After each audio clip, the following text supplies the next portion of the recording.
Super star ரஜினியின் நடிப்பில் கடைசியாக வெளிவந்து சூப்பர் ஹிட் அடித்த திரைப்படம் ஜெயிலர்.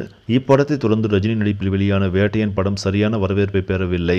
தற்போது ரஜினி லோகேஷ் கனகராஜ் இயக்கத்தில் கூலி படத்தில் நடித்து வருகிறார்.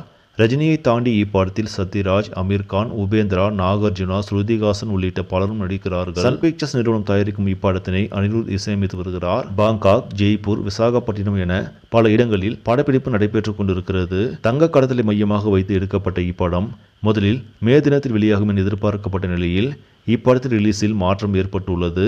அதாவது கூலி படத்தை இந்த ஆண்டு தீபாவளிக்கு ரிலீஸ் செய்ய திட்டமிட்டுள்ளதாக சொல்லப்படுகிறது. பண்டிகை காலத்தில் அதிக வசூல் கிடைக்கும் என்ற காரணத்தினால் படக்குழு இந்த முடிவை எடுத்துள்ளதாக சொல்லப்படுகிறது. கூலி படத்தை பார்ப்பதற்காக ரசிகர்கள் தீபாவளி வரை காத்திருக்க வேண்டிய சூழல் ஏற்பட்டுள்ளது. சரி, நம்மளே இந்த செய்தி உங்களுக்கு பிடிச்சிருந்தால் லைக் பண்ணுங்கள், ஷேர் பண்ணுங்கள், மறக்காமல் நியூஸ் தமிழ் சேனலை சப்ஸ்கிரைப் பண்ணுங்கள். அடுத்த வீடியோவில் சந்திக்கலாம். நன்றி.